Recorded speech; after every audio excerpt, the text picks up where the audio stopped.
the final countdown. The show starts in 5, 4, 3, 2, 1. Let's rock.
Datang di Fakultas Ekonomi dan Bisnis Universitas Whya Malang, bersiaplah untuk temu dosen akuntansi publik ke-14 tahun 2020.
Assalamualaikum warahmatullahi wabarakatuh.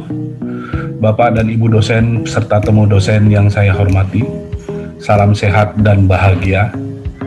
Temu dosen adalah pertemuan rutin yang diselenggarakan oleh Ikatan Akuntan Indonesia Kompartemen Akuntan Pendidik, Forum Dosen Akuntansi Publik, dengan tujuan membangun silaturahim antar dosen, meningkatkan kualitas dosen melalui seminar dan workshop tentang isu-isu terbaru dalam bidang akuntansi publik. Temu dosen 2020 ini merupakan temu dosen yang ke-14 yang dilaksanakan secara virtual. Pertama kali kita melakukan virtual dengan host adalah Fakultas Ekonomi dan Bisnis Universitas Whya Malang yang didukung oleh 31 perguruan tinggi sebagai co-host dan 2 Pemda. Saya atas nama Ketua Forum Dosen Akuntansi Publik menyampaikan ucapan terima kasih yang sebesar-besarnya atas partisipasi perguruan tinggi Bapak dan Ibu sebagai co-host sehingga kegiatan ini terselenggara dengan baik. Wassalamualaikum warahmatullahi wabarakatuh.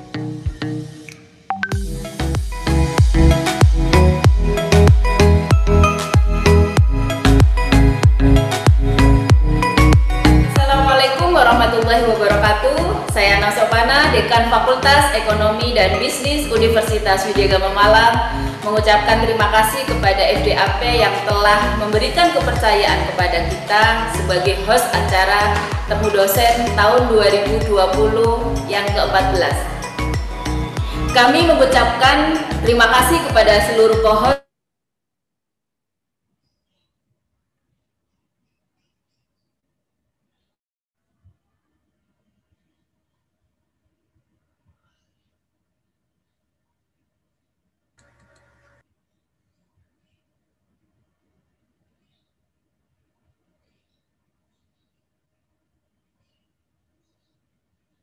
Halo Pak Novi, ini untuk co-host diberikan siapa Pak? Pak Johan selaku moderator atau seperti apa?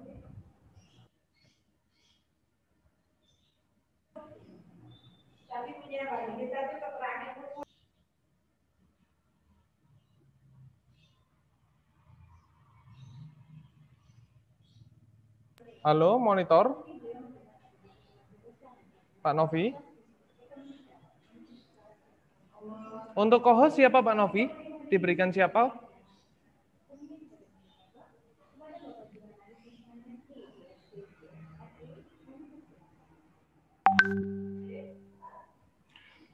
Oke. Assalamualaikum. Pak Johan.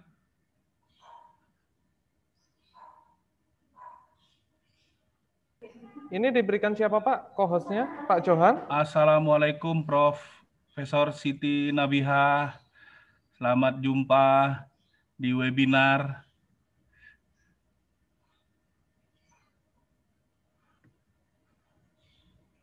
Salam hormat dari kami, Prof. Kita pernah ketemu di UI, Prof. Iya, oke. 2015 ya, Pak?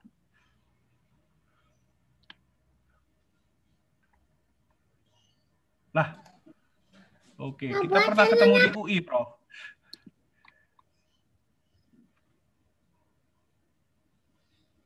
Suara. Assalamualaikum Prof. Nabihah. Waalaikumsalam warahmatullahi wabarakatuh. Salam kenal, saya Ana Sopana. Sekretarisnya Pak Novi, Pak.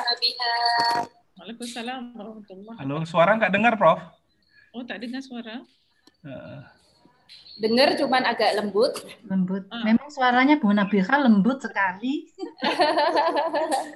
Oke, saya cakap kuat ya. Assalamualaikum warahmatullahi wabarakatuh. Dengar ya? Waalaikumsalam warahmatullahi wabarakatuh. Waalaikumsalam warahmatullahi wabarakatuh. Kita pernah ketemu di UI 2014 apa 2015, Kak. 15. Iya, ada siapa? Sima Research Group. Ya, Sima sama siapa satu, aduh, Manarul, aduh, siapa? Dokter siapa yang Amirul. Sehingga waktu itu Dokter Amirul saya minta ngasih kuliah di mahasiswa kami di kampus. 2015 sama Prof. Lindawati Gani. Iya, Prof. Linda. Iya, Prof. Pak Johan, Pak Jo. Ya, siap Pak Novi, siap. Oke. MC dulu ya, Pak. Oh iya. Enggak, maksudnya nanti sudah dibuka bisa share. Sudah saya coba. Sudah ya. Ya. Prof. Nabihah juga sudah bisa share. Mungkin nanti. Oke. Silakan Bu Ana. Siap. Dibuka sekarang.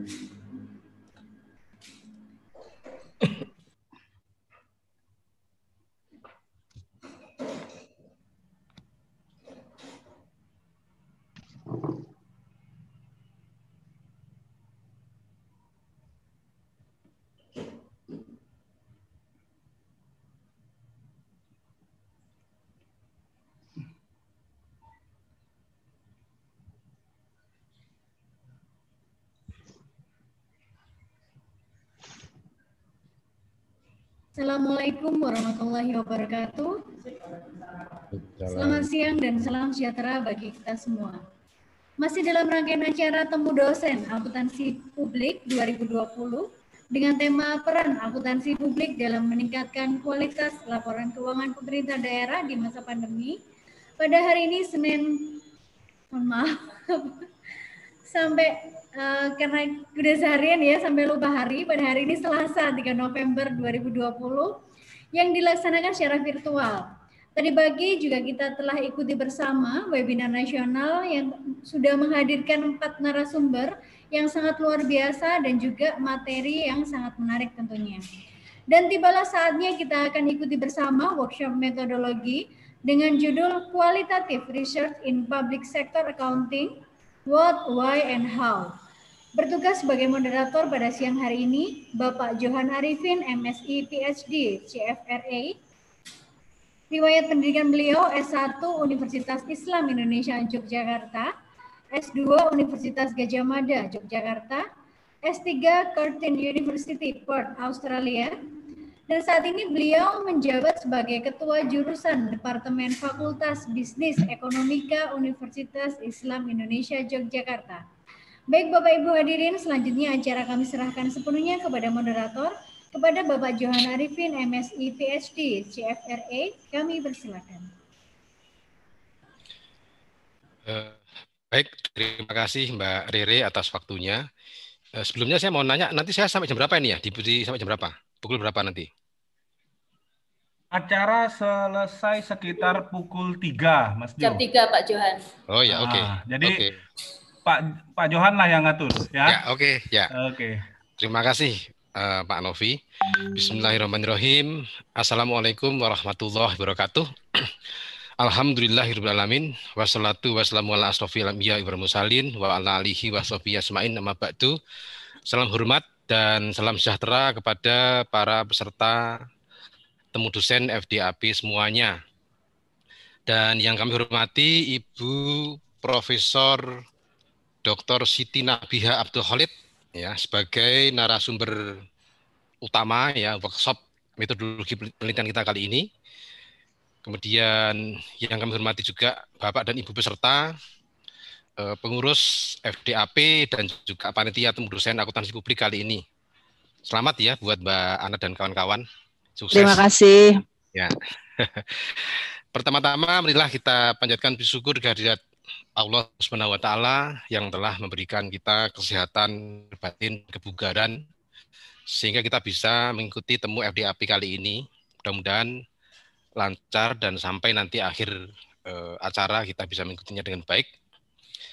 Dan pada kesempatan yang berbahagia ini saya diberi tugas nih oleh oleh Ketua FDAP Bapak Dr. Harnovinsah atau saya sering memanggilnya Bang Novi gitu ya, untuk menjadi moderator daring ya.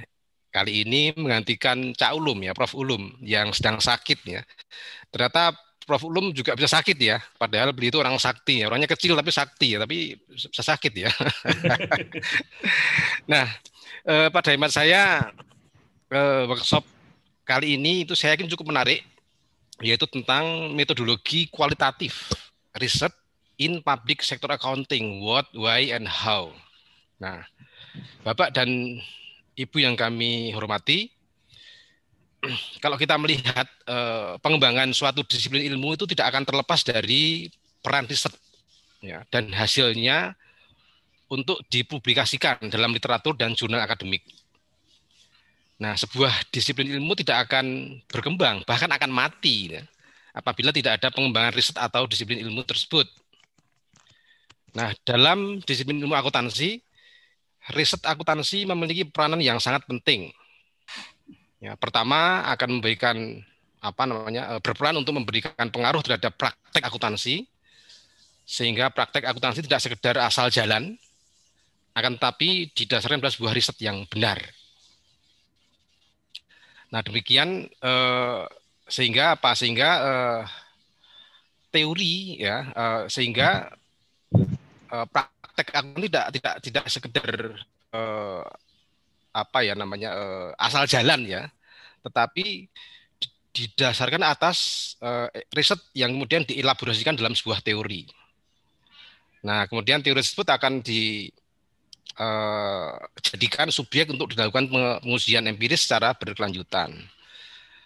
Nah, terkait dengan hal tersebut, fenomena yang terjadi di dunia penelitian menurut persepsi saya, kalau nggak salah ya, ini sangat menarik karena jujur saja, sebagian besar riset yang kita lakukan di berbagai perguruan tinggi itu masih dominasinya adalah menggunakan pendekatan kuantitatif, terutama di Indonesia, Bu Siti Nabiha ya. Jadi kebanyakan lebih praktis kuantitatif gitu ya. Ada data, jebret masuk statistik, diolah, interpretasi, selesai gitu ya. Nah, beda dengan riset kualitatif nih, yang banyak cengkokannya ini ya, banyak cengkokannya dan harus berkelana. Ya, berkelana. Nah, itu. Sementara akhir-akhir ini banyak fenomena yang terjadi di lingkungan organisasi publik. Pagi tadi sudah dibahas dengan rupa yang dimoderatori oleh Mbak Ana tadi ya, bagus sekali. Banyak potensi-potensi riset kualitatif ya, yang nggak bisa diempiriskan, yang nggak bisa diriset dengan kuantitatif. Nah, untuk itu perlu kita terutama yang ada di grup DAP ini untuk mempertajam lagi bagaimana penggunaan metode kualitatif untuk riset kita. Nah, dengan demikian saat ini pas kali ini kita menghadirkan seorang narasumber, yaitu Ibu Profesor Dr. Siti Nabiha Abdul Khalid dari University Science Malaysia Penang. Ya, itu. Nah, ini. Oh ya, sudah di-sharekan. Nah, ini beliau ya, kurikulum vitae beliau. Secara ringkas saja nih, academic qualification-nya beliau lulus dari University of Arkansas ya untuk BBA-nya tahun 87, kemudian masternya dari MBA ya dari Louis University USA, kemudian tahun 2000 University of Manchester ya untuk PhD-nya. Kemudian berbagai macam previous experience ya, experience sebelumnya, yaitu mulai tahun 2009 beliau itu menjadi MBA Program Manager Graduate School of Business University Science Malaysia. 2010 DBA dan PhD Program Manager Graduate School of Business University Science Malaysia. 2013 sampai 2016 Deputy Dean ya Research ya Graduate School of Business University Science Malaysia. Dan kemudian kalau kita lihat riset projectnya banyak sekali ya, bahkan pembimbing mahasiswa PhD maupun DBA juga banyak. Dan kalau kita lihat sekilas itu topik-topiknya itu banyak yang menggunakan metode atau pendekatan kualitatif. Nah, itu kira-kira ya, Bu Siti Nabiha, mohon maaf kalau nggak bisa lengkap saya bacakan karena nanti sampai malam nanti kalau saya bacakan. Ya, saya kira ya itu saja kira-kira perkenalan saya sendiri selaku moderator dan Bu narasumber, Bu Prof Siti Nabiha. Untuk mempersingkat waktu kepada Ibu Profesor Siti Nabiha Abdul Khalid, waktu saya serahkan waktu dan frame zoom ya. Saya serahkan sepenuhnya, nanti mungkin sekitar 1 jam lah Bu ya, sampai kurang lebih jam 3 kurang 4 nanti bisa dilanjutkan dengan tanya jawab. Nanti bagi yang ingin bertanya mohon di chat ya, nanti bisa kita bacakan, tapi mungkin tidak semuanya ya, nanti kita pilih gitu. Monggo, if you don't mind you can speak by bahasa or campur-campur Bu ya, santai saja Bu ya. Ya. English or Indonesia or bahasa is up to you ya, campur-campur monggo. Melayu boleh gitu ya? Ya, Melayu boleh ya. Melayu atau English? Pinter bahasa Melayu itu. Silakan Prof. Oke, terima kasih. Silakan Prof ya. Terima kasih Bapak Johan Arifin, moderator for the session. Yang saya hormati Rektor Universitas Widyagama Malang, Bapak Dr. Agus Tugas Sujianto, the Chairman of the Public Accounting Lecturer Forum and Dean of the Faculty of Economics and Business, Universitas Mercu Buana, Jakarta, Bapak Dr. Harno Vinsah, the Dean of the Faculty of Economics and Business, Universitas Widyagama Malang, Dr. Ana Sopanah. Thank you. Yang saya hormati workshop participants from all over Indonesia. I was informed from Aceh to Maluku, whom I honor, and I would like to thank you very much for attending the forum. Assalamualaikum warahmatullahi wabarakatuh, and a very good Waalaikumsalam. First of all, saya ingin ucapkan ribuan terima kasih kepada organizer kerana menjemput saya ke sesi virtual. I'm very nervous, to be honest. Lebih kalau face to face. Jadi very nervous kalau enggak dengar, lepas tu enggak boleh share screen. So macam-macam sakit hati. Thank you for the invitation menjemput saya ke sesi ini. Saya akan kongsi share some knowledge, my limited knowledge and insights from doing research in qualitative research in public sector accounting. So I'm not an expert in this area, but some what I learned from doing research, from supervision, I would like to share with all the participants. So Bismillahirrahmanirrahim, saya akan share screen. Oh, Alhamdulillah. Okay. Dapat lihat ya Pak, Bapak, Ibu? Prof. Yes, got. Alhamdulillah. Clear. Okay, thank you. The title of my research is Qualitative Research in Public Sector Accounting. Saya akan berbahasa bahasa Malaysia dan bahasa Inggeris. I was informed that when I try to talk in Indonesian, it's very difficult to understand my words. So saya akan cakap bahasa Malaysia dan bahasa Inggeris. Ya. The title is Qualitative Research in Public Sector Accounting. Dan the outline of representation for about 1 hour. Sebab saya duduk lihat sekarang di Malaysia pukul 2.45. So tadi bila Bapak kata pukul 3, saya ingat 15 minit untuk saya bercakap. So the outline of my presentation is why, kenapa kita perlu ada research, qualitative research in public sector accounting. And then background, what is qualitative research? Bagi Bapak dosen, Bapak dan Ibu dosen yang mungkin not familiar, tapi saya rasa banyak juga yang dah familiar dengan qualitative research. So what is qualitative research and bagaimana kita nak conduct qualitative public sector accounting research?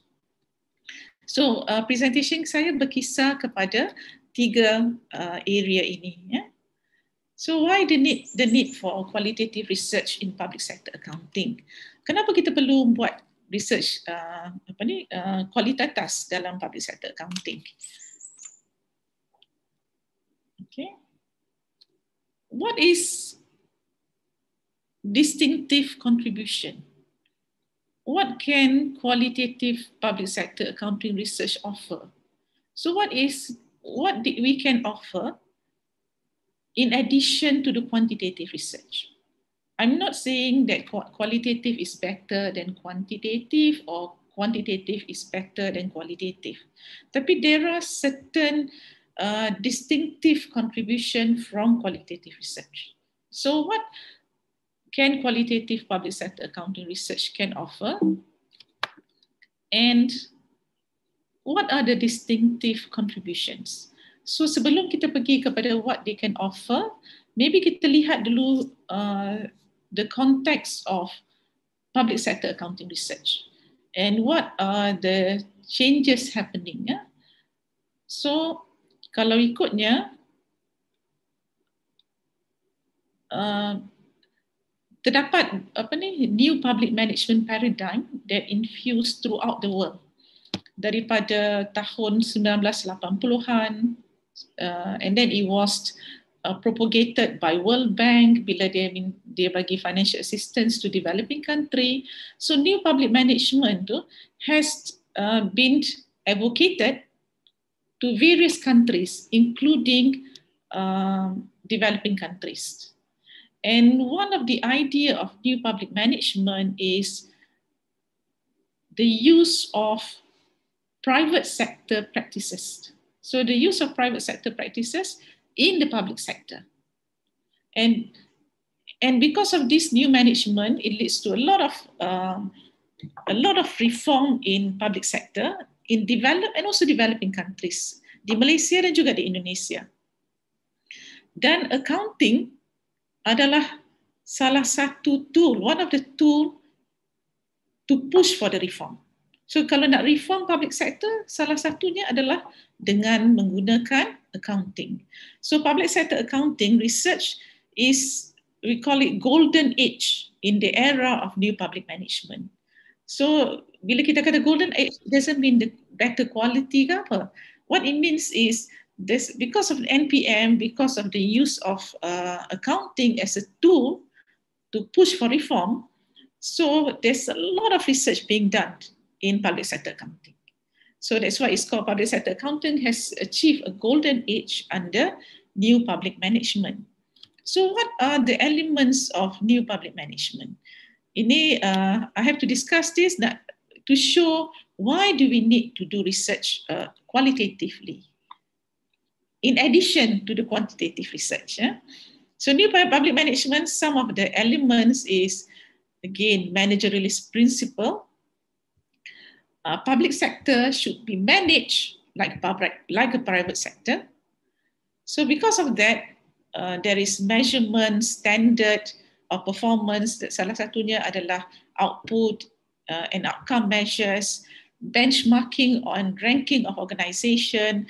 Kita ada di Indonesia, ada SAKIB, ada LAKIB, and then MASBA, the Ministry of Bureaucratic Reform akan rank all the local government. Di Malaysia kita ada Accountability Index, where we rank all government institution. Then we have a star rating index for local government. We have MIRA, where we rank the universities. And then in my universities, there is a ranking among schools. So the measurement of standards of performance, of ranking, is part and parcel of new performance management. And there is a radical change in accounting, in the resource allocation, and also in the reform in the financial reporting. So the use of accrual accounting in the public sector. So this is the context of public sector, and then under the new public management. And the public sector accountants also change from a scorekeeper during the maintenance bureaucratic administration to a professional partners under the managerialist orientation of public sector. So it's changing role of public sector accountings, the administrative reform in the public sector. And during all this, as I discussed just now, accounting is a central role in public sector reform. It said that accounting is a technology to push for this reform. Okay. For example, my area is a lot in research saya banyak dalam performance measurement and management. And we can see performance measurement is a key component, the focus on technical control, systematic planning, resource-based management, and merit-based performance. So this is the central role of accounting in public sector reform. So ada banyak the promise if you use accrual accounting, if you use performance management tool, then we will achieve good governance. There is a promise. Because in order to have accountability, transparency, you have to have performance management system. So you have a tool to measure, to manage performance, to link to strategy, to link to resource allocation, to link to reward. Then we have more accountability, transparency, and we'll achieve good governance. So this is the promise, or the those who advocate PMM, accrual accounting, they say if you all use all this, it will lead to these are the benefits.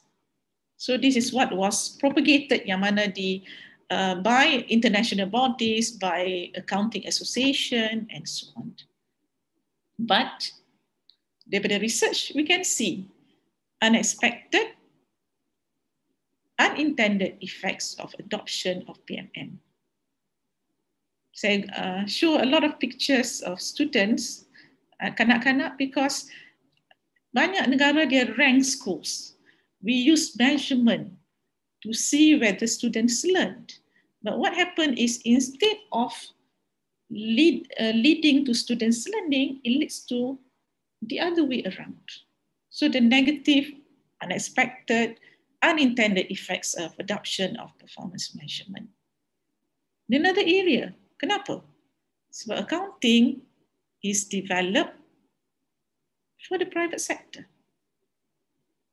So under it, there's a lot of private sector beliefs of competition rather than cooperation. And so it's infused a lot with the values and beliefs of the private sector. But kita guna untuk dalam public sector. So the issue, why? Why do we need to have a qualitative research? Again, the first one, what is the motives of public organization? Who are the stakeholders? And in giving services, for example, we want to reduce poverty. Is it only because of local government? Or is it because of regional government? Is it because of the central government policy? So there's a lot of like interdependencies in providing of service. So that is not one issue. The other issue is the role of power, the role of politics. Kalau dalam private sector, we said, okay, this is our strategy. And then we allocate resources, kita buat budget berdasarkan strategi.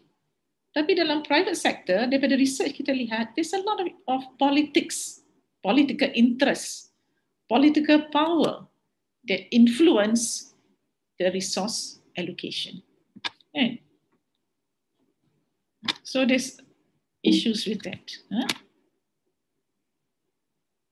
And then there's another one. In 2017-2019, by Adhikari, they are giving that when we look at public sector accounting research, especially when we look at accounting reform, it's not only the macro factors that influence whether it's successful or not. It's not only the climate, political orientation, economic performance, government size. It's not only that. So we say, look at the role of actors in the process of change. Look at the organizational field level, the implementers of change. So if you want to look at what happened, why does it become successful? Why does it become like this? How does it happen? So these questions can be answered, or is better to be answered through a qualitative research. So that is the reason why we need a qualitative research in public sector accounting. Okay, simple to view the role of macro factors, political climate, orientation as the influencing factors, without examining the role of actors in the process. So role of actors in the process of change, look into at the micro level, and also look at the interconnection between, for example, we are looking at budgeting, how is it done from the central, it goes down to the regional government, then it goes down to the organizational level. So interconnection. So usually all these questions require, all these issues require questions of what happened, why that's happened, why it is successful in this local government, why is it become the reform defeat the purpose in another local government. So the questions of how, the questions of why, the question of what is through the qualitative research. So that is why if you want to go and dig deeper, we supplement our research. Of course, I'm not saying that the quantitative look at the broader, but here is to look into deeper. What's happening? Why does it happen? How does it happen? So organizational, field level. So this is an example of a research on which I did. The research is looking at the poverty eradication program in Malaysia. So they have a program to eradicate poverty, to increase the income of those of the poor in Malaysia. But then they have measurement, reporting, and so on to make sure that the program is successful. But what happened is the officers look only or focus on reporting and measuring rather than the objective of the program. So it defeats the purpose. So why does it happen? A lot of programs has been done in Malaysia on poverty eradication. A lot of money, 800 was put in by the government. Now what happened with all this? So this is an example of looking deeper. Another one is research in Indonesia on the role of factors in institutionalizing performance measurement. Because a lot of research in public sector reform in developing countries, it shows that the reform is not implemented as it is supposed to be. We call it, kalau dalam teori, they call it the decoupling. What is done is separate from what is shown to the outside world. But here there is a case of they managed to institutionalize performance management system. So how was it done? So it shows the role of factors, the role of power, the role of political process in the reform. So provide, what is the contribution? Contextualized account, rich description, contextual understanding of practice, what happened, how does it happen, why does it happen? So the role of power and political process. Okay, so I've gone to what is the need, why do we need to do a research, qualitative accounting research?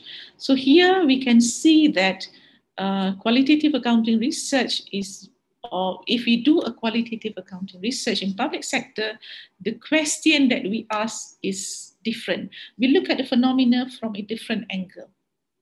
So rather looking at the broad, we look at what happened here?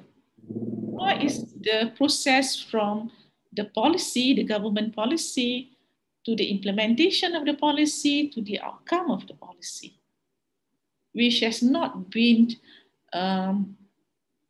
researched a lot in public sector accounting. From policy to implementation to the outcome of the policy. Like in Malaysia, we have lots of policy, very good policy, but sometimes the implementation, the outcome is not as what is intended. They call it policy failure. Okay, so this is why the need for qualitative research in accounting. The questions is different. The research question is different as compared, or we look at the same phenomena, but from a different angle. Okay. So what is qualitative? Why do we conduct qualitative research? Understand an area where little is known. For example, one of my students is looking at management of zakat in State Religious Council. So she's comparing between the zakat management in the corporatized setting versus in the normal setting. And then she used qualitative research because not many research in this area. And then search for new understanding in well-known area where understanding is inadequate. We need to see beyond the numbers. And then also you want to investigate complex phenomena without destroying complexity and context. And the most important is because our research question is best or most suitable to be answered through the use of qualitative research. Because you want to know, what happened, how does it happen, why it's not successful here, why is the reform like this, then the answer is through, the answer to the research question is through the use of qualitative method. Okay. So what is the future in qualitative public sector accounting research? One, we see that, look at the actors, the role of actors in the process. And then the other one is, we have a lot of technological changes happening with digitalization, Industry 4. So how does it influence public sector accounting research? So there is an area, a big, wide research area that we can go into. And most importantly, what is happening now, we have health crisis, we have economic crisis. Like in Malaysia, because of this COVID-19, the unemployment went up, and then a lot of issues with it impact a lot on the vulnerable, the poor segment of society. So a lot of government incentive was done, and we're going to see what is other government incentive in the budget, I think in 2 or 3 times in Malaysia. So we see there is a policy, and there's implementation, and then usually they will have measurement and so on, and accounting measures. Then does it lead to changes, or can accounting be used for improvement rather than measuring competition? We look more on cooperation, trust, well-being. So there is a lot of potential accounting here in view of big data, health, and economic crisis. Because in the end, public sector accounting is supposed to be membantu masyarakat.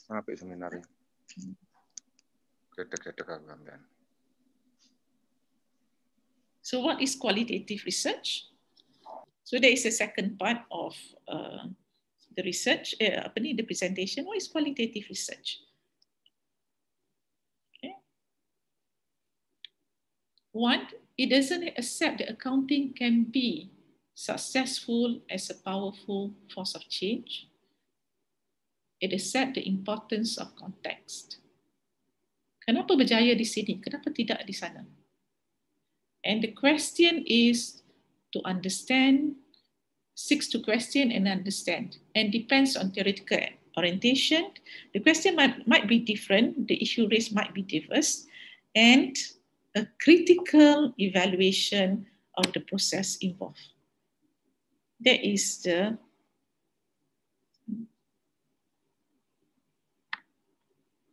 example of qualitative public sector accounting research. So what is it? What is qualitative research? What are the characteristics? What are the philosophical assumptions of qualitative research? Okay. What are the characteristics? And then what are the assumptions of qualitative research?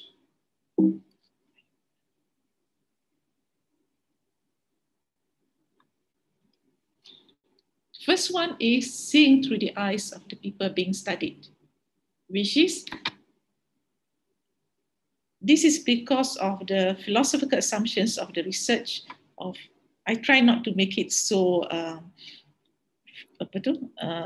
philosophical, I will try to simplify it, is seeing through the eyes of the people being studied. If you want to see what they feel, we go to them. It is more of internal perspective. Maybe I go late, explain later. Emphasize on the context, the process, and the most not challenging, the most exciting about qualitative research is flexibility and limited structure. So you have to have high degree or high tolerance for ambiguity when we conduct qualitative research. And then concepts and theory grounded in data. Now, there are 3 ways of using theory in research.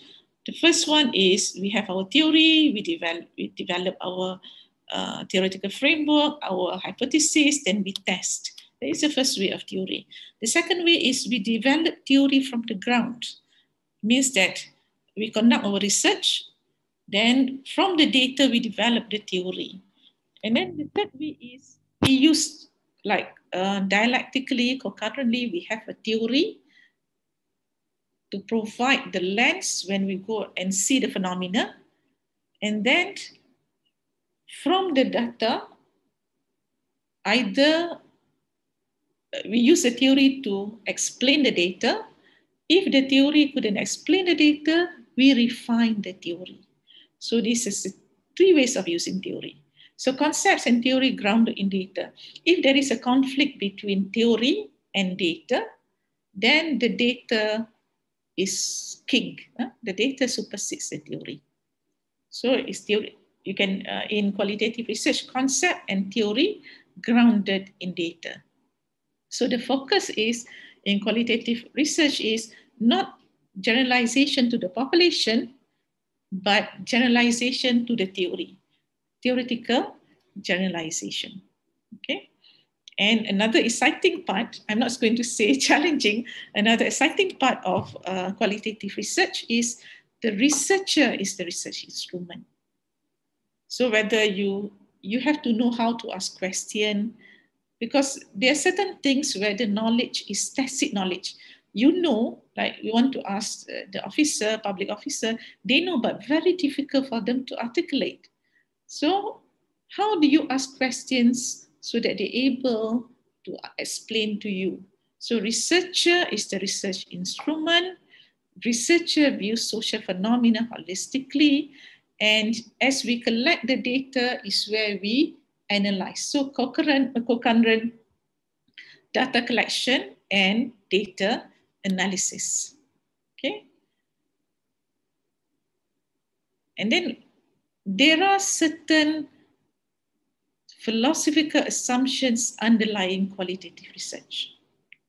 And if you're doing qualitative research, you have to know where you're coming from. What is your philosophical assumptions? I see that for quantitative research, usually we don't write what is our research paradigm. But for qualitative research, we have to explain what is our research paradigm. How does we see the world, the social world? So one of the assumptions underlying qualitative research is reality is subjective. It means that what we see is influenced by who we are. The reality is subjective. So it means that we are all biased in a way. Okay. So what is qualitative research? The first one is broadly interpretive philosophical position, where reality is subjective. So what we see, the world, accounting phenomena, how accounting is practiced, is influenced by who we are. So how does this influence the way that we conduct our research, the way that we analyze?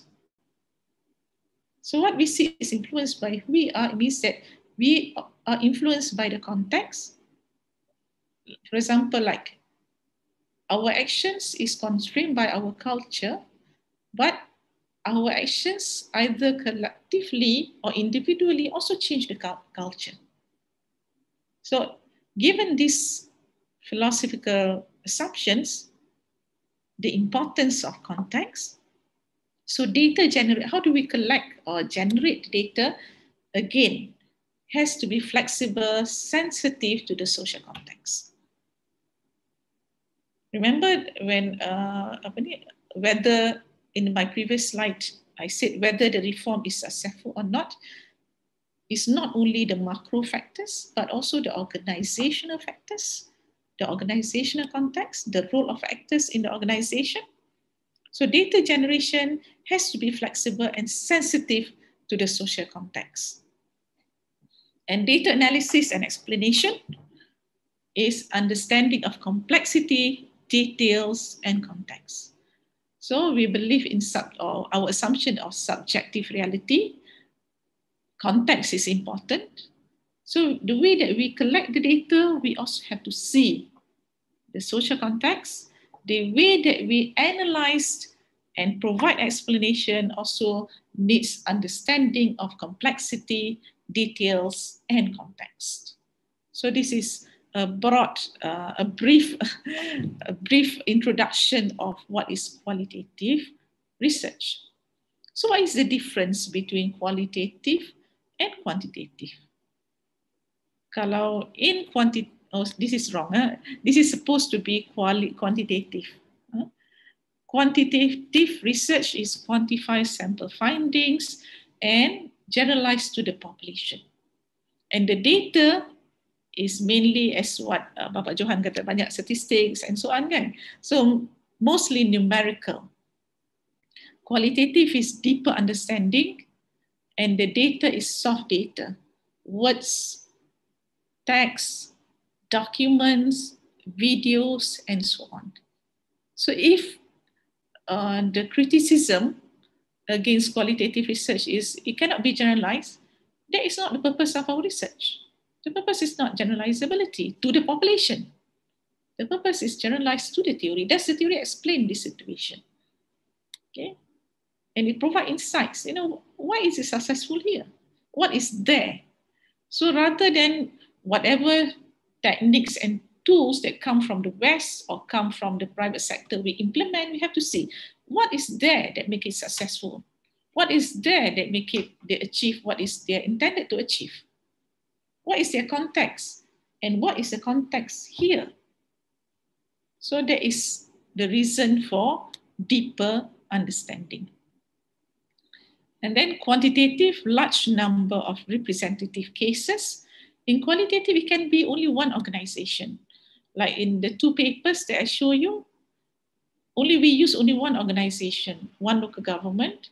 The other one is one government agency.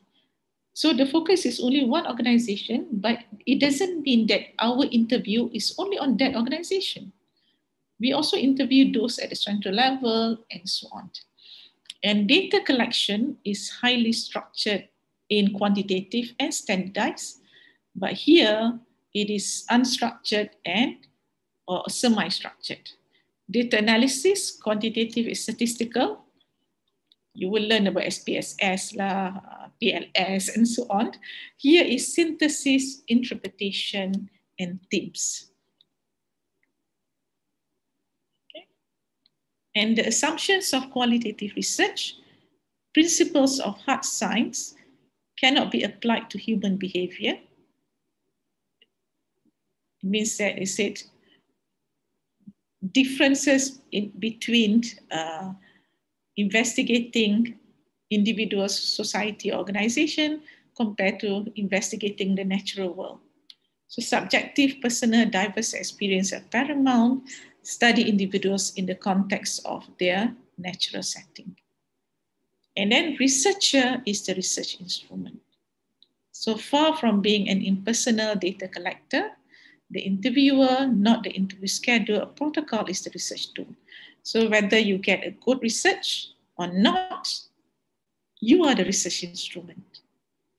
So you have to know how to analyze, how to ask questions, and so on. So the researcher is the research instrument. And how do you get a good qualitative research? First, the selection of the case and you yourself. So validity, meaningfulness, and insights generated from qualitative inquiry have more to do with the cases, kasus yang kita pilih, dan keupayaan kita, observation and analytical capabilities of the researcher. Yang pentingnya yang ini dua. Bukannya big sample size, bukan apa. So selection of the case is extremely crucial. Kasus yang dipilih adalah penting. So we choose the case that is very information rich. And we have to have good observational and analytical capabilities. Okay. So the second part I finished. Then how do we conduct qualitative research? So the first part is, why do we need to do qualitative research? What are the contributions of qualitative research in public sector accounting? What is it? Now, how to conduct qualitative research? Okay, there are three things. One is setting up, planning. You have to do proper planning. It doesn't mean that you do qualitative, just go. Because remember, one criteria is flexible.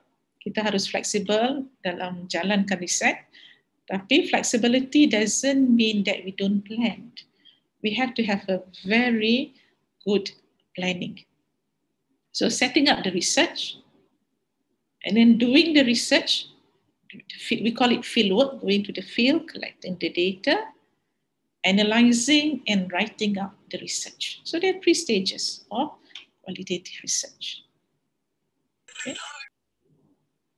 So how do we strengthen our methodology and our design so that it's of good quality, others are convinced about the quality of our research, and we can disseminate our research to the public or to publish in journal. So how do we do it? How to strengthen qualitative methodology, design qualitative research so that it is of good quality, others are convinced about the quality of our research. Okay. Question yang pertama, where is the template? What is the template of writing qualitative research? Because we do have hypothesis. So how do we do? How do we know we have done a good job? How do we know that this is a good qualitative work?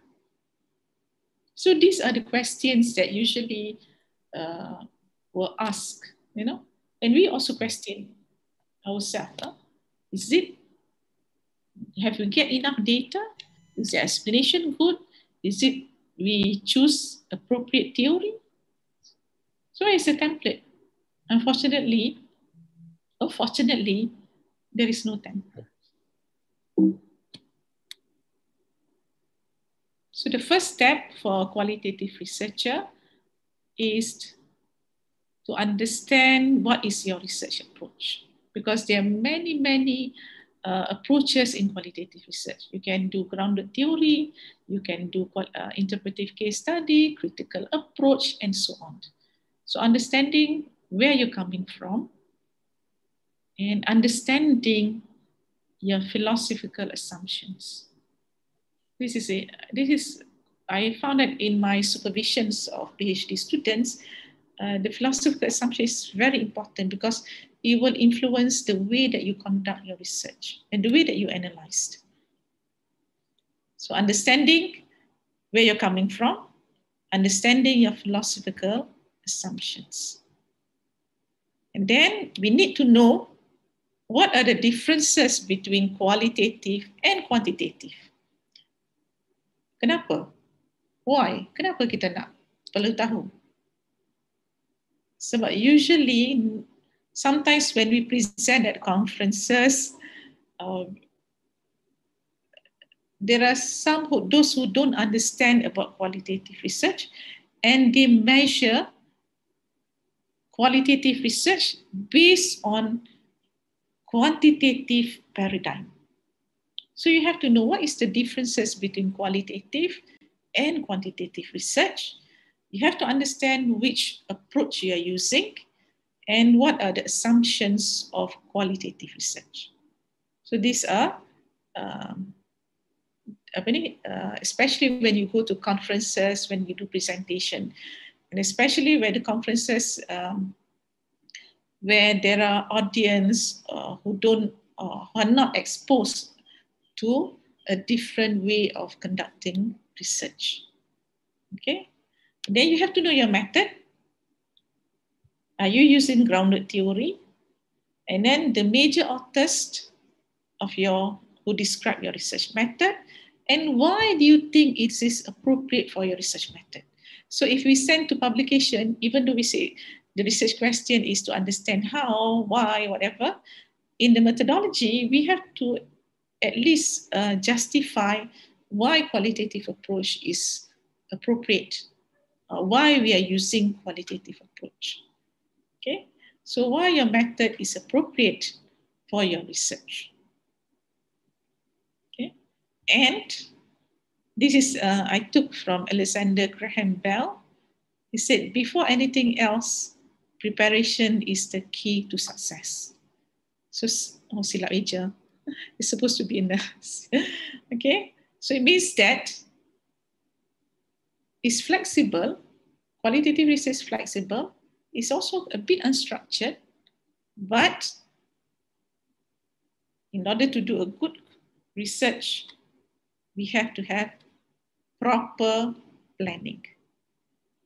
Proper planning is important because we have to think through, we're going to discuss later, but we have to be flexible.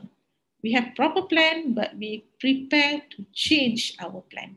So what is our plan? Plan the data collection.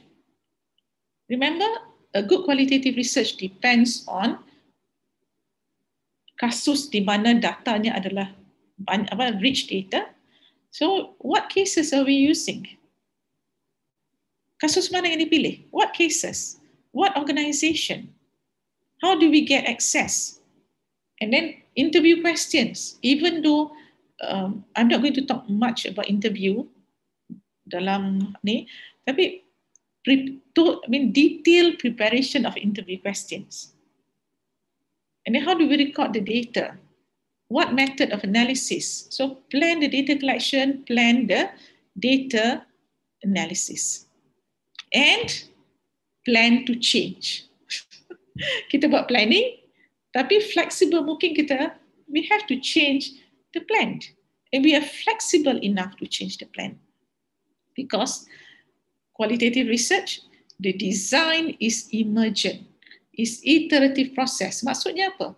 Kita ada research question, then we have our research question, then we have our our theory, our framework, data collection, then our analysis. But sometimes from the data, we have to go back again and rephrase our research question. It happened to me in my PhD. I wanted to look at accounting change. I do in state-owned organization, 100% organization that is 100% owned by the government. And I wanted to see how management accounting change happened. But when I went there, it's not change happened. What happened is resistance to change. So the question, instead of how change happened, to why and how people resist change. And the change is the change to KPIs, to performance management system.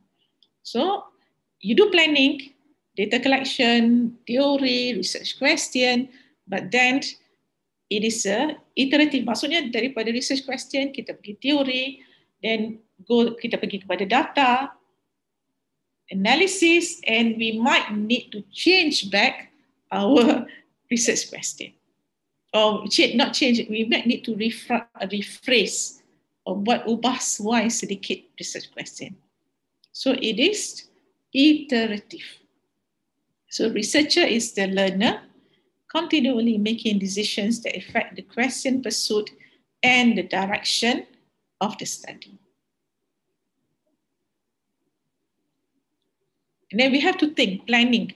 What is the appropriate, daripada mana dapat sumber data? Teori mana perlu dipilih? Remember, qualitative research theory is so extremely important because we are generalizing to the theory. How does the theory explain the research phenomena? So choosing appropriate theoretical perspective, even if our research is to develop theory from the data, we still have to justify why we use this and what is the limitation of the existing theories, that we need to develop theory from the data. So choosing appropriate theoretical perspective and framework, and understand our role in the research process. So appropriate data sources, appropriate framework, and what is our role in the research process. So selection of the case, again, information-rich cases, like the one that we do on performance management in local government in Indonesia. We want to see the role of actors in institutionalizing PMM. So we use one of the local government that is highly ranked. They achieve high rank. So if they achieve high rank, they must have the system put in place. So be realistic and practical, linked to the aim of the research. So it's different from quantitative. Quantitative sampling aims at representativeness. But in our case, sampling kita, quote-unquote sampling, aims at information-rich cases. Okay. And then do data linkages. So if we have our research question, we go to organization, they have 4,000 employees. Are we going to interview the whole 4,000 employees? Of course not. So which one do we choose? So link between our research question, from where we get the data, what method, and we justify. So doing this is for us to think through who are the best informants for us, who are the best person for us to interview. So data sources, observation, interviews, text, field notes, researcher's diary of impression and reaction.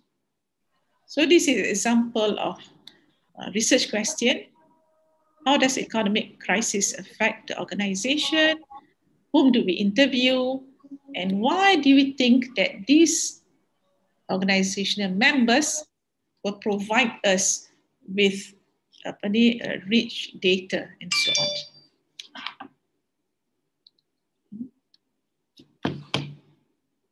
Okay.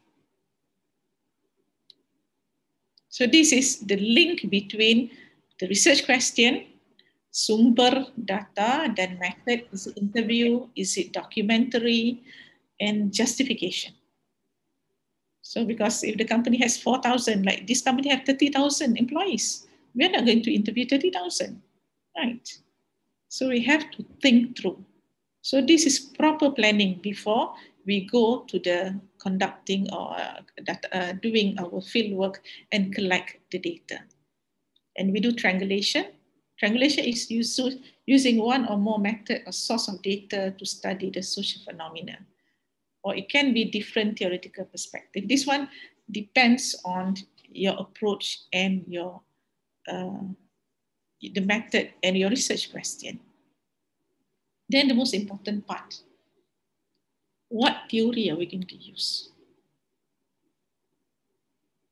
Our objectives influence the choice of theory and the method to be used. So we have to explain, justify, why is this theory can explain our findings. And the first criteria to check whether the qualitative research is on the right track is the theory is appropriate to answer the research question, the method is appropriate to answer the research question, and there is a link between the research question, theory, and method. So you have to justify the theory. Why is it appropriate? Why is it appropriate? Okay. So the final part is what are the challenges? I give very brief, I share only a brief insights of qualitative research. And my main motivation is to show that there are different ways of looking at a phenomena and different research questions that we can embark on when we do qualitative research in public sector accounting. But what are the challenges in doing qualitative research in public sector accounting? We have internal challenges, and we also have external challenges in doing the research. So challenges from us and challenges from outside. What are the internal challenges?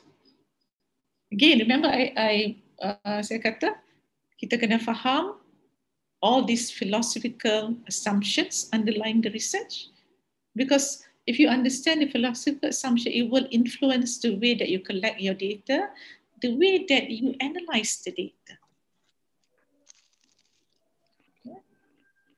And the different terms, apa terma, kalau bahasa Malaysia terma, kalau bahasa Indonesia I'm not sure, the terms, ontology lah, all this lah, Kita pun confused with all these terms.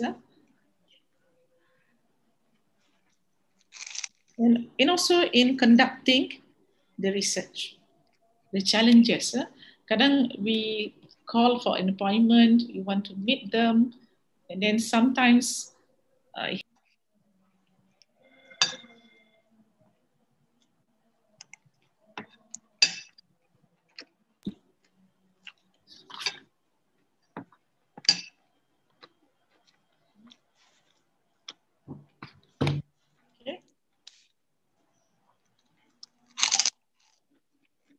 is it clear? Saya clear, yeah? Okay. And the internal challenges, again, there's no template for doing and writing the findings. It's less structured, less transparent. How many interviews are appropriate? It depends on the data is it enough or not enough? So how many interviews perlu dibuat? What is the magic number? And of course, it's time consuming to do qualitative research. And of course, getting access kepada the public sector organization. You want to interview Ministry of Finance, but sometimes it's quite difficult to go in. So issues of getting access. And the challenge of not obtaining fast results. External challenges. In Malaysia, and I think also in Indonesia, the dominant tradition of quantitative research, call it positivistic research. So we are coming in from a different paradigm and quantitative from a different paradigm. So it's like a chicken talking with a duck, different language. And then there's a lack of understanding of the nature of qualitative research, because in Malaysia and also in Indonesia, I think the dominant is the quantitative positivistic research. Then, and because of that, sometimes when we present the criteria of quantitative research of generalizability, testability, hypothesis mana, ditanya mana hypothesisnya dalam research ni. So the criteria of quantitative research digunakan untuk menilai qualitative research. So that is also the problems that we face, like the external challenges that we faced. And then sometimes you say, well, quantitative research is more superior, it's more scientific, it's hard facts versus, as you explaining, based on one organization. Okay. Then the question, why you have only 10, 15, 20 interviews? Question that were asked. Biased? Why you do case study? It's not representative. It's only one case. Can it be generalized? It's only words. Where are all the numbers and so on? So these are the questions that we're going to get, especially if we work in an environment or dalam universitas di mana kebanyakan dosennya or lecturer banyak quantitative research. So sometimes the question is asked because of maybe it's not well understood. Difficult to read, long story. Is it your research, is it of good quality? So some of the questions that we get lah. But then it doesn't matter, because remember this statement, the lesson from other public financial management reform is the success depends on the context, and we are investigating the context.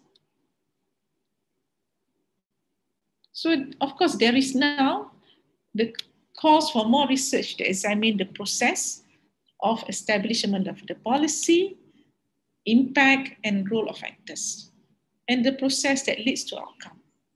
So maksudnya sekarang ni banyak research kalau macam ada disconnection between government policy with the results of the policy. Macam kalau kat Malaysia ni banyak policy kadang dikatakan bagus, Tapi macam a lot of money, a lot of programs on poverty eradication. Tapi kenapa resultnya tak begitu? So calls for more research that examine the processes from establishment of policy, impact, and its impact, and the role of actors, accountants, non-accountants, organizational members in the process, and the process that leads to outcome. So in answering this call for more research, qualitative research public sector accounting has a lot to offer. And finally, I think I managed to do, final slide, is to explain your work if you're doing qualitative research, to discuss your work with your colleagues, present your work, be an advocate for qualitative research, and have a good foundation of qualitative research. So explain your work, present, be an advocate for qualitative research in public sector accounting, and have a good, solid philosophical foundation of qualitative research.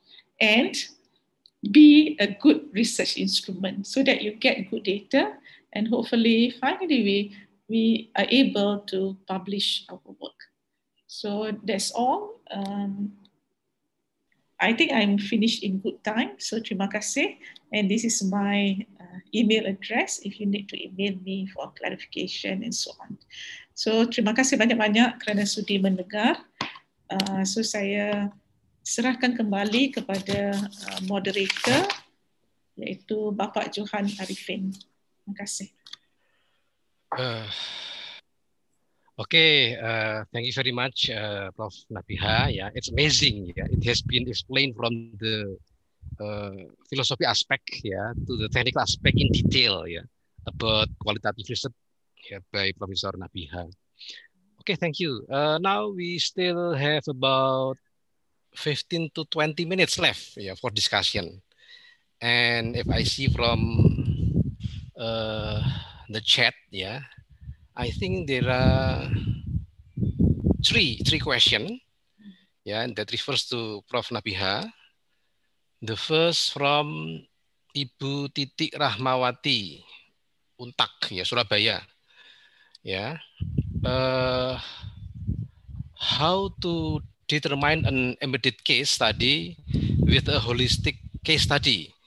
It's seen from the case or the unit of analysis.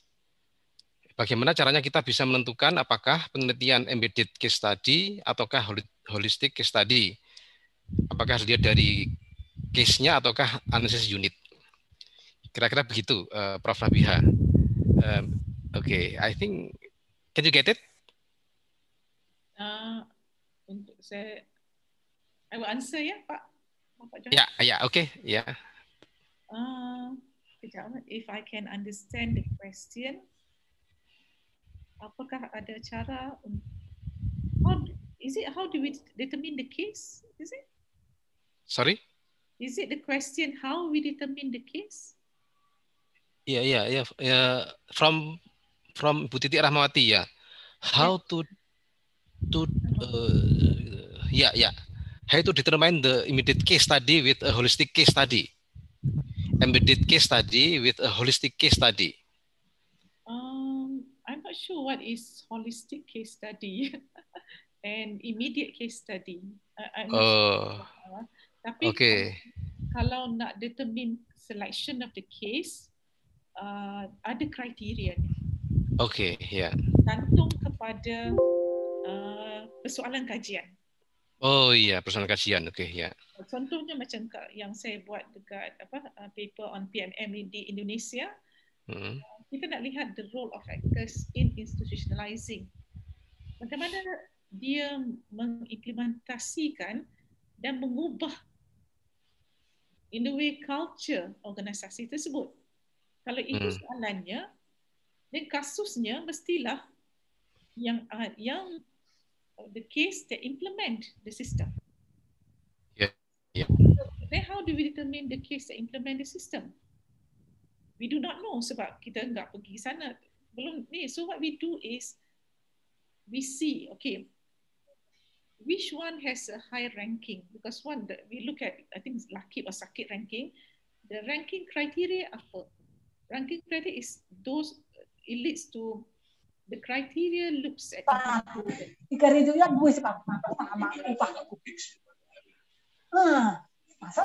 Halo, halo. Okay. Mohon maaf Bu Roma. Ya, oke. Sorry.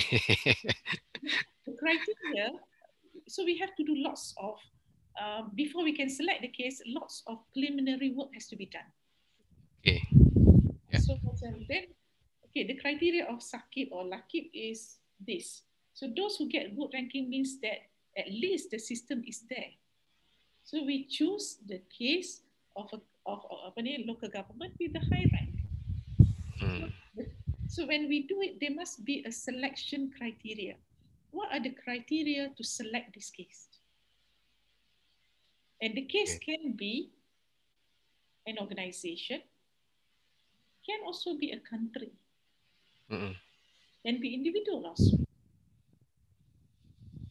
Okay, yeah. Case study and holistic case study. Yeah, it can be in the local government. But the selection, yeah. Yeah, okay. Oke, thank you, Prof. Nabihah.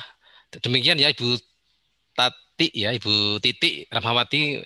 Semoga jelas. Apabila belum jelas atau masih ragu, mungkin nanti bisa ditanyakan Japri ya via apa namanya, via email ya langsung pada Bu Prof. Nabihah.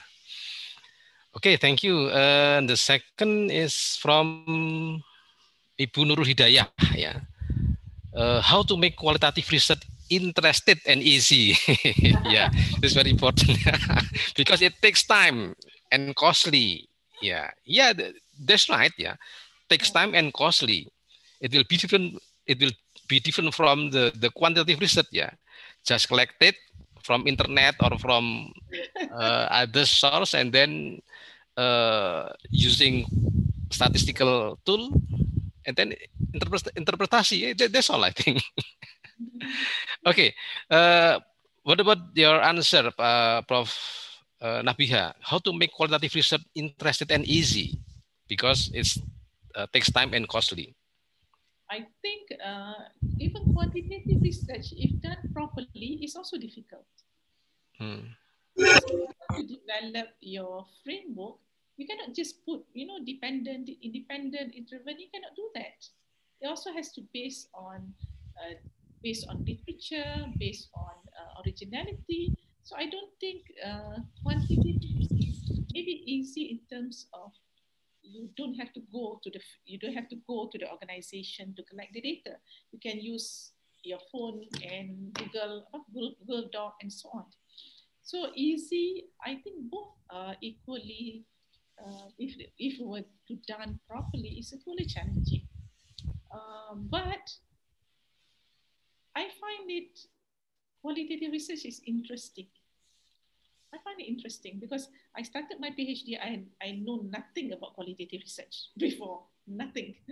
I only learned because it was in 1990s, most of the research is all quantitative in Malaysia. So when I went there, it was like, what is this? But I find it very interesting because in a way, you're looking at quote unquote the real world. I have to say like the real world. So it is interesting, but to say difficult, both are difficult. Quantity and quality are difficult if it's done properly. Not difficult lah, but you need time to do.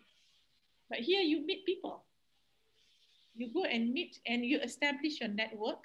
The advantages, you establish your network, you establish your connection with people from the public sector. That make it more interesting. Okay, ya.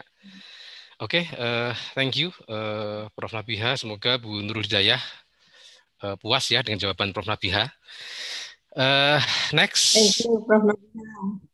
Ya, next from Ibu Intan Rahmawati, ya, Unram dari Unram ya, Unram Mataram ya.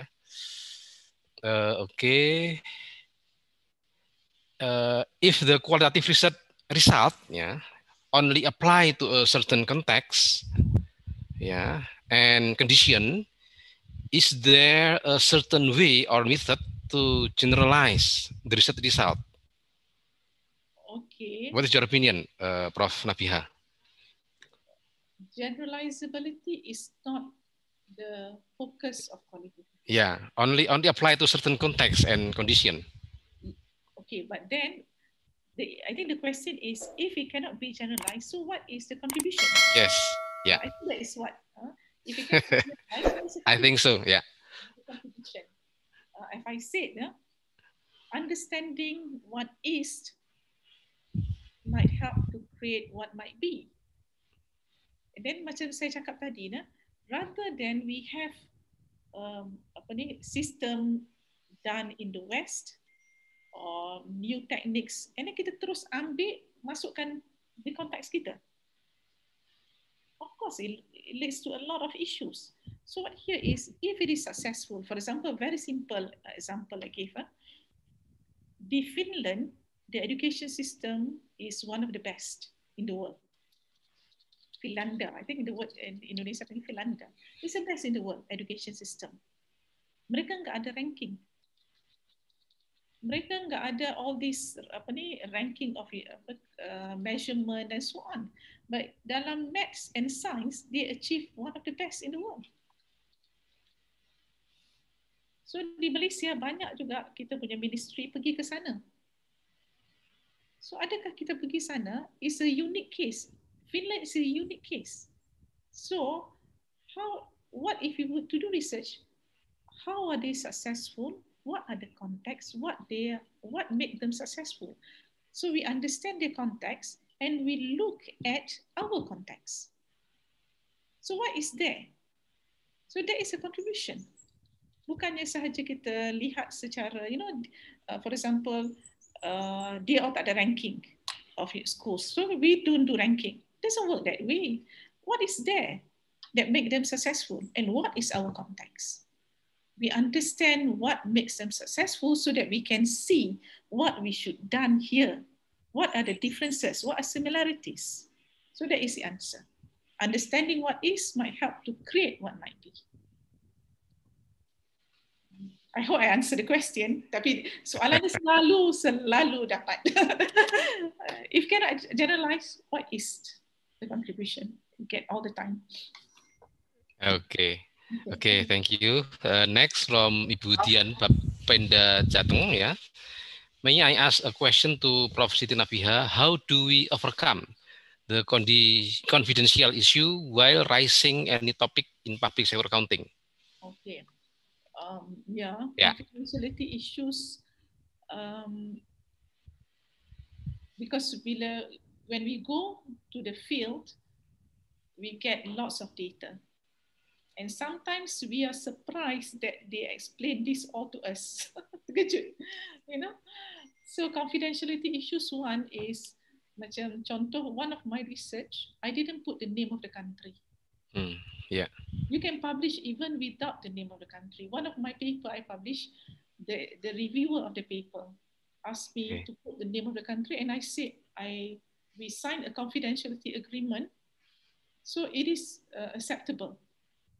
And we don't put the name of the organization. Okay. So a lot of things we don't put, except if the organization allow. But sometimes, for them to allow, they ask to see, they wanted to change this. So usually we don't put the real name. Yeah. It's acceptable. It's published. And all my PhD students, I think most didn't put the real name. Okay. Gitu ya Bu Dian ya, caranya dengan mensamarkan objeknya gitu ya. Itu. Oke, thank you Bu Dian. We still have 10 minutes left ya, oke. Oke, next from siapa nih? Bu Rasmini ya. Bu Rasmini. Bagaimana cara terbaik mengukur what is the best way to measure the suitability of the qualitative research approach being undertaken to address research problem? Ya, mengukur kesesuaian pendekatan riset kualitatif yang dilakukan dengan untuk menjawab masalah riset.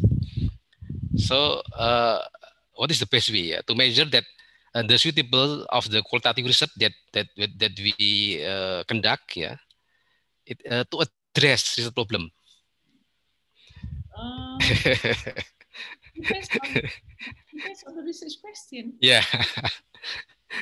Kalau kita ada research problem, macam contohnya kenapa program loss of quote-unquote loss of corruption lah, lack of integrity, there's a problem, but we can investigate based on quality or quantity. The same problem can use quality or quantity, but whether we use quality or quantity depends on our research question. So suitability based on research question. Soalan kajian, soalan research. Okay, thank you, Prof. Nabiha. One more question from Bapak Muhammad Fahmi. Yeah, this is in English. Yeah, how? Yeah, it is stated in English. Yeah, how to make a local budget to be interested research for us as a lecturer? In my opinion, a lot of NGOs have some interested research to criticize the local government. I think this is the last question.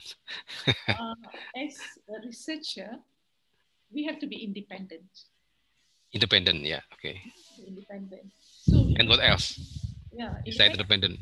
Yeah, we have to look at the data, and independence means we see the data, and then we analyze based on how we ask a question, what the person say. So what I mean is we have to be independent. Kalau NGO criticize, like one of my students also interviewed the NGO in Europe, but then she did on environmentally sensitive companies. So she interviewed NGO in Europe. She interviewed the companies that is in palm oil plantation. So you have to be independent from, you see, the NGO is saying something else, the company is saying something else, so you have these two. So you have to be independent when you analyze the data. So independence is important. Okay, independent is, yeah. I think I give a very simple answer. Yeah. Okay, I think that's all, yeah, that's all. Prof. Nabiha, yeah. And yeah, the time is up, ya. Precisely, ya. Thank you very much. Bapak dan Ibu sekalian, terima kasih ya sudah dijawab semua pertanyaan, langsung dijawab semua oleh Prof. Nabiha, dan insya Allah semuanya mengena ya. Apabila ada yang belum puas, mungkin bisa japri ke email beliau gitu ya. Tadi sudah di-link oleh panitia di awal tadi. Oke, jadi mungkin masih banyak sekali topik yang bisa kita lakukan ya dengan menggunakan pendekatan kualitatif di Indonesia ya. Karena kita itu kadang-kadang yang namanya public organization ya, public sector organization ya, sama dengan pemerintahan ya, padahal tidak ya. Padahal kita masih punya rumah sakit, punya yayasan, punya apa namanya macam-macam ya, social organization dan banyak lagi jenis lembaga publik ya, tidak hanya pemerintahan. Kalau di pemerintahan tadi potretnya mulai dari planning, budgeting, implementing, kemudian apa lagi accounting ya, and auditing ya. Saya kira banyak celah-celah yang bisa kita riset dengan menggunakan pendekatan kualitatif di pemerintahan, dan mungkin tidak hanya di pemerintahan tapi juga di others institution ya, others public organization. Oke, Bapak dan Ibu yang kami hormati, saya kira luar biasa ya sudah disampaikan secara singkat, padat ya oleh Prof. Nabiha, mulai dari aspek dasar ya, filosofi sampai ke aspek teknis ya. Dan saya yakin masih banyak yang perlu digali, dan nggak cukup kalau cuma 1,5 jam ya, mungkin bisa workshop 3 hari begitu ya Bu ya.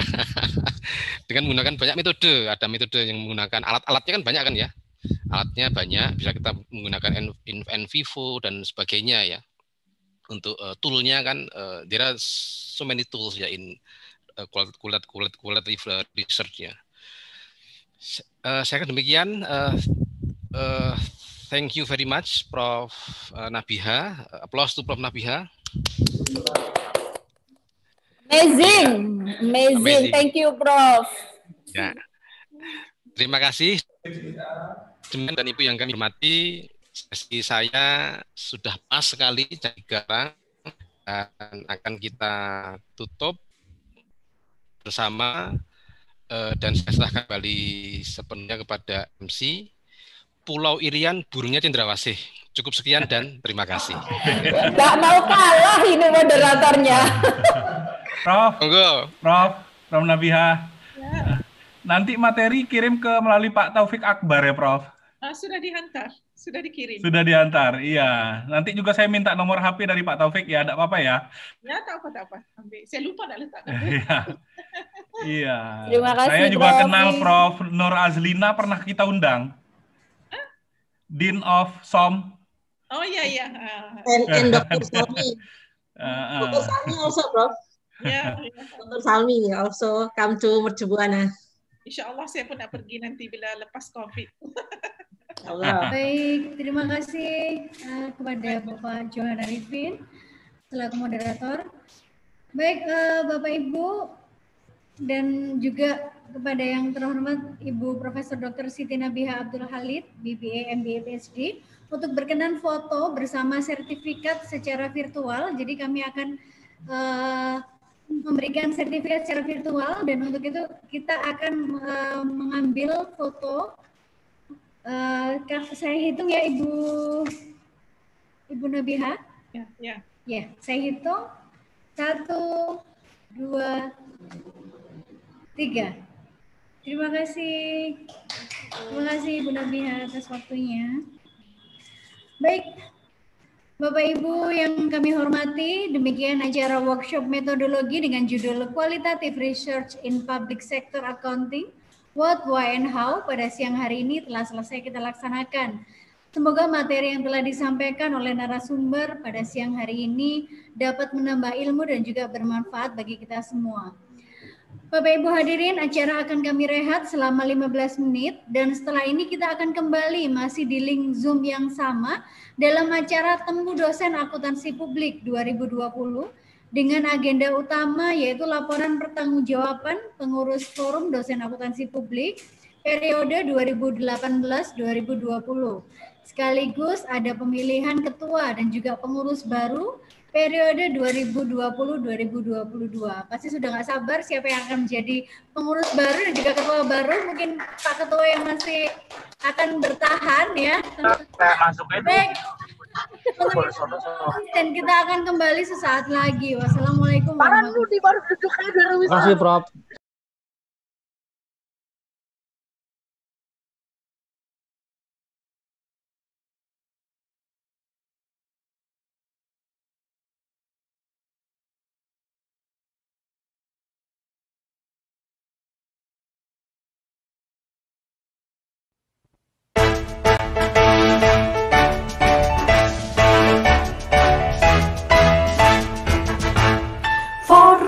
Dosen akuntansi publik bagian IAIKPD terdiri dari ahli-ahli akuntansi publik kompeten di bidangnya.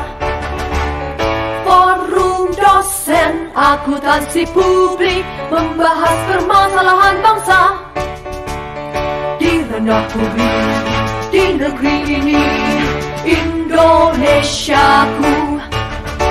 Anggota membangun jejaring kerjasama tingkat lokal, tingkat nasional, serta internasional, saling memberikan informasi yang bermanfaat, memperkaya, memperkuat riset akuntansi publik.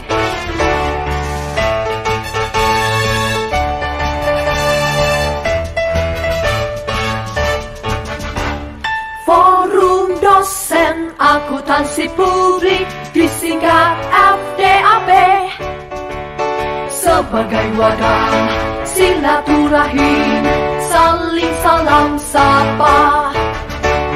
Forum dosen akuntansi publik lakukan temu akbar tahunan pada perwakilan di daerah, bersatu bersama.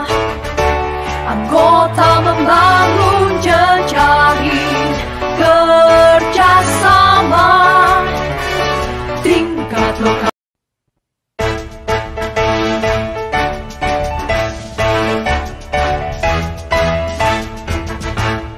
Forum dosen akuntansi publik bagian IAIKPD terdiri dari ahli-ahli akuntansi publik kompeten di bidangnya.